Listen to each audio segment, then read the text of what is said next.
ছেলে হওয়া এত সহজ না, অনেক কিছু ঘুরে আমাদের মাথায়। সব তো তোমার বইলা বোঝানো যাবে না, তারপরও কিছু বলি শোনো।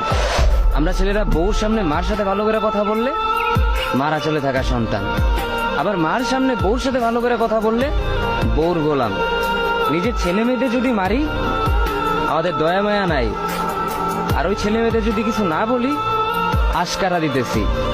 নিজের বউরে দিয়া যদি জব করাই সেই ক্ষেত্রে আমি বউর কামাই খাই, আর যদি বউরে দিয়া জব না করাই আমি সন্দেহ করি। সারাদিন ঘরের বাইরে থাকলে আমরা ভাদাইম্মা, আর যদি ঘরের ভিতরে থাকি তাহলে বেকার, কাজ কাম নাই। আর এই তোমাদের মেয়েদের গায়ে যদি আমরা ভুলেও টাচ করি না আমরা নির্যাতক, আর যদি তোমরা মেয়েরা আমাদের গায়ে হাত তুলো আমরা কাপুরুষ। আর একটা ছেলে কি বা করে পুরো লাইফে নিজের জন্য? মার ওষুধের থেকে শুরু করে বউ বাচ্চার প্রত্যেকটা সব পালন করার দায়িত্ব একটা পুরুষের। কিন্তু কি লাভ এত কিছু কইরা?